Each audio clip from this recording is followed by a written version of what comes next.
Is there a pro-choice Bible verse? Let's find out.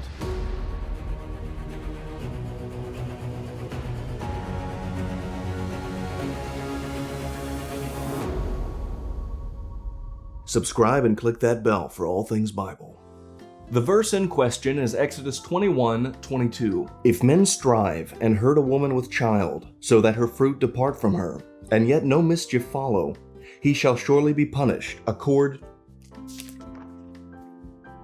as the woman's husband will lay upon him, and he shall pay as the judges determine. So people are saying that this verse is suggesting that the unborn life is less valuable than the ones who are already born. The verses that come before this talk about if you strike someone and they die, then you should die. Essentially, let the punishment fit the crime. So since this verse creates a different situation with a seemingly different punishment, this has given rise to the question of what is it saying about the unborn life? Is it really saying that the unborn life is not human, or at the very least, less valuable? What is the backdrop of this verse? Exodus 21 comes immediately after Exodus 20. Who would have thought? And Exodus 20 is one of the most famous passages of Scripture where God gives the 10 Commandments. So after God gives the commands to his people, he then goes on to tell them how to apply them in their daily life. God is not one to leave us hanging, and oftentimes his word interprets itself. So these chapters clearly spell out our basis for moral law in the world, but more specifically, what God expects from his chosen people, the Israelites. In Exodus 20, God says, "Thou shalt not kill." Then, in 21, he goes on to describe what does that mean, and what do you do if it happens. This includes what to do if someone strikes another person and that person dies. Kill him. What to do if someone strikes their father or mother. Kill him too. And what to do if someone kidnaps another person and sells them into slavery. Kill him. Plus, Exodus 21:17 says that if you curse your parents, then you should surely die. So, even if verse 22 does excuse abortion, what are we going to do about that whole cursing your parents business? Kill you. However, the short answer is verse 22 does not excuse or imply that abortion is okay or that the life of the unborn is less valuable. The long answer will follow shortly. So here we go. First, let's break down the situation. Verse 22 is talking about two men fighting and a pregnant woman is hit accidentally. How does that happen? It might look something like this. So Zeke and Sam are playing a game of Monopoly. After a relatively short 6-hour game, Sam declares victory as Zeke is now bankrupt.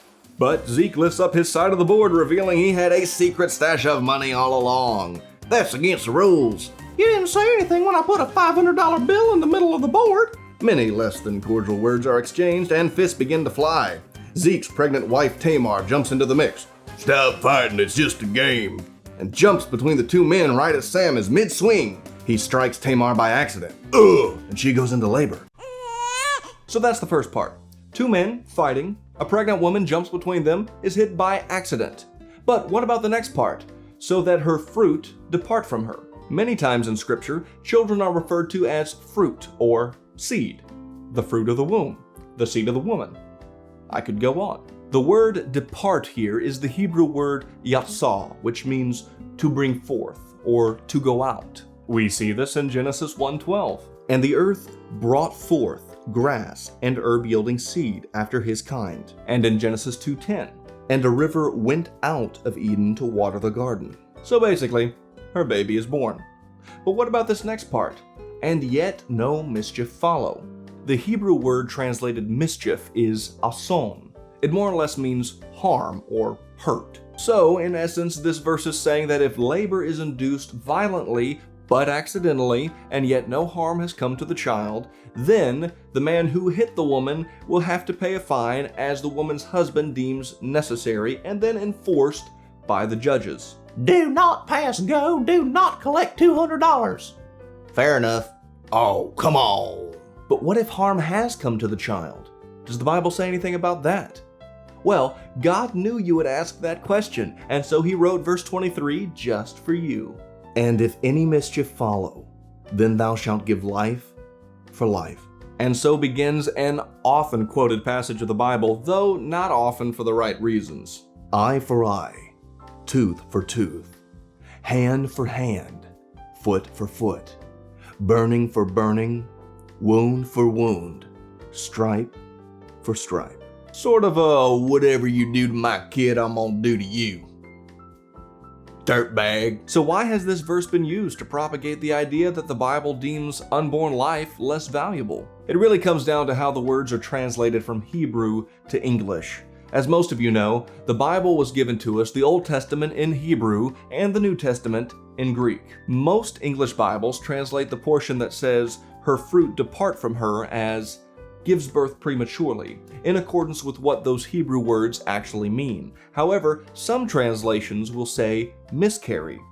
Well, a miscarriage is very different from a premature birth. So to change that word radically changes the meaning of the verse. There are well over 400 translations of the Bible into English. Unfortunately, there are not over 400 different ways to say the same thing. There's just not enough synonyms to go around. If you have a translation that has the word miscarry in Exodus 21:22, Then you have a poor translation, but a translation nonetheless. as we saw in What Does the Bible Say About Abortion, the scripture is full of verses talking about the value of the unborn life, and God is not in disagreement with himself. Take to heart what God has said in his word. Study to shew thyself approved unto God, a workman that needeth not to be ashamed, rightly dividing the word of truth. Well, that is all the time we have for today. Thank you for watching. Please subscribe and click that bell. If you have any questions about the Bible, please post them in the comments down below. We would love to tackle them here at Bible Central. Remember, don't trust what I say. Trust what he said.